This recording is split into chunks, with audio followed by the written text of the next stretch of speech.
कोल्हापूरमध्ये घरामध्ये घुसून कुटुंबावर हल्ला करण्यात आलाय। यंत्रमागाच्या दांडक्यानं हा जीवघेणा हल्ला करण्यात आल्याची माहिती मिळते। हल्ल्यामध्ये माय लेकीचा दुर्दैवी अंत झालाय तर दोघे जण गंभीर जखमी झालेत। पहाटे 4 वाजता हल्ला करण्यात आलेला आहे। एका हल्लेखोराला अटक करण्यात आली आहे। येडावमधील धक्कादायक घटना आहे ही। अत्यंत धक्कादायक प्रकार कोल्हापूरमध्ये घडलेला आहे। घरामध्ये घुसून कुटुंबावर हल्ला करण्यात आला। पहाटे 4 वाजता हल्ला झालेला आहे।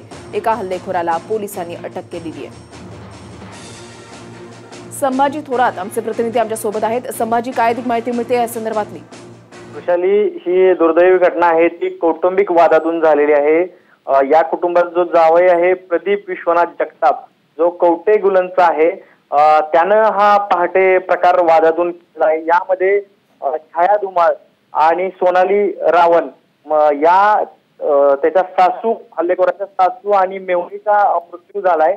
तर पत्नी आणि त्याचा जो मेवणा आहे ते गंभीर जखमी आहेत। अत्यंत दुर्दैवी असा प्रकार आहे।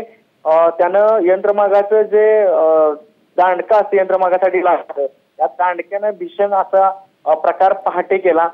यात जावई आणि या कुटुंबामध्ये काही दिवसापासून वाद होते आणि वादातूनच हा प्रकार घडला आहे। धन्यवाद संभाजी, दिलेल्या सविस्तर माहितीसाठी। या संदर्भातले अपडेट्स वेळोवेळी तुमच्याकडून जाणून घेणार आहोत।